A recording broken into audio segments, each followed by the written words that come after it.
this is Esma. Welcome to my channel. Today, I'm gonna try to give an answer, a question to my students. Always ask a question to me, teacher, when I'm speaking English, before I speak English, before I getting the words out of my mouth, I always think in my own language. I always translate the words and sentences in English into English. So, what can I do to stop translating in my head?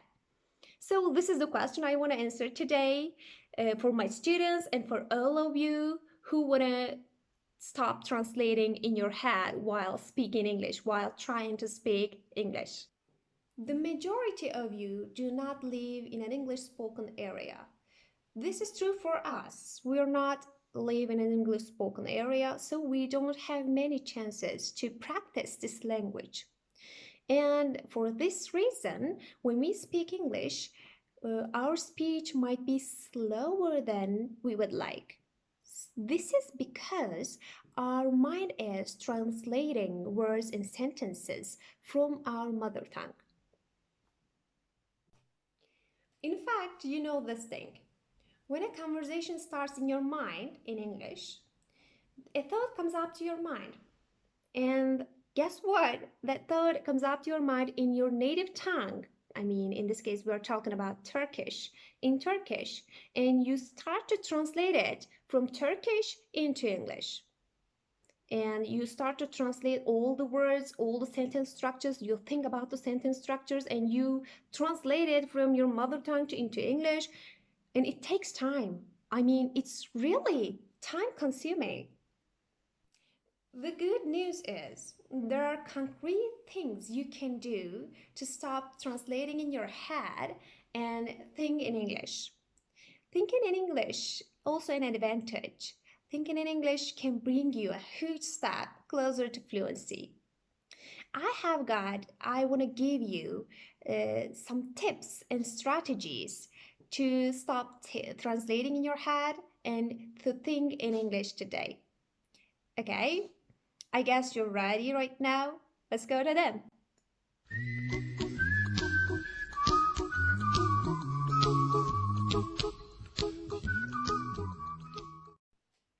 My first step is word identification. The first thing you should do is start simple words. I mean, you start naming objects around you in English.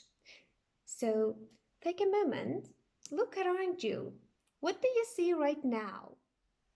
For example, I see a camera, a vase, chair, pictures on the wall, curtains, windows. Try to name each object. And if you don't know a thing's name in English, then note it down, but please don't note it down into your native tongue. I mean, what will I do? You will describe them into English. You will describe them with the words that you already have in English. And after that, at the end of the day, try to search them. Try to search them in English too. Try to figure out that word's meanings in English. When we are children, we start with simple words and then we move on to simple and short sentences. As we grow older, our sentences become more complex. I mean, it's because of life, but anyway, it's exactly the same when you're learning a second language or an additional language. So right now, I want you to look around again and focus on what is happening around you rather than what there is. So what's happening around you? What the people are doing? What are you doing? Try to make short and simple sentences. Narrate the sentences. Narrate what you're doing right now. My next step is self-conversation. Have small conversation with yourself. With yourself? Oh yes, with yourself. This is really easy because when you speak to yourself in English, you don't feel the pressure to speak quickly. You will keep the pace, you will slow down, and you will be relaxed when you speak to yourself in English. And do it every day. Give yourself 30 days, and please do it every day. Don't take a day off. And after those 30 days, you'll say that, oh, I did improve. And believe me, you will say that. And after those 30 days, you can give another 30 days to yourself with more complex sentences, maybe. And believe me, it will worth it. My next step is using an only English dictionary. Do you ever use a dictionary that translates the words that you're not sure about? Well, in this case, I highly recommend you to use an only English dictionary. I mean, all the definitions should be in English. All the words should be in English. Use a dictionary, use a learner dictionary. For example, Merriam-Webster is one, Oxford or Cambridge. When you have to understand those words' meanings in English, then you will learn that word as an English word, not a translation from your mother tongue. Can you see what we are doing here? We are building your mind into English mode rather than translation mode. Using an only English dictionary is just one way to surround yourself with English. There are so many other ways. For example, use your phone. You can use your phone. You know, everybody loves their phone, their cell phone right now. So, what will you do? For example, switch your phone's language into English, or you can change your phone's lock screen, which says think in English. So, every time you look at your phone, you see that writing over there, and that will be a reminder for you. Do you have a to do list? Try it in English or a grocery list.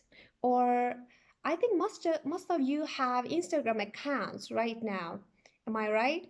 So change the settings of your Instagram so that your language will be in English. Everything you have, your friend requests, your likes, everything you've got will be in English. Try to switch your brain into English. So another way to stop translating in your head is to use sticky notes. So what are these? These are pieces of paper, a little pieces of paper. They are sticky on one part so that you can tape them or put them somewhere on the wall, on your notebook, on the fridge, anywhere. So these are great to surround yourself in English. So how will you do that? How can you do that?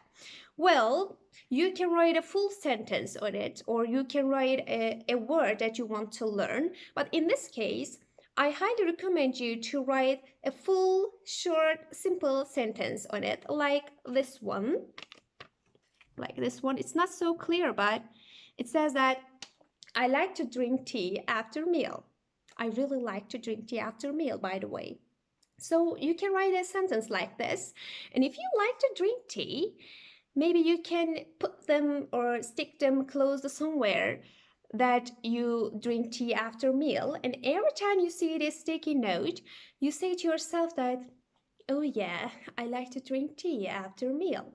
So this will be a great way to learn in context, and it will be a great way to surround yourself with English. Here is another one I love. Learn one thing in English regularly. I mean, it doesn't have to be so big. It can be really small, like to poach an egg. I mean, research it and learn about it in English only. Watch only English videos and use only English instructions. And believe me, it will really worth it.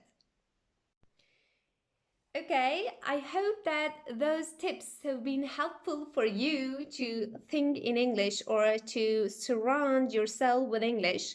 Now, I have got a question for you. What are the other ways to think English? Do you know any other ways? Please write your answers in the comments, and I'm looking forward to seeing your answers. So, bye for now.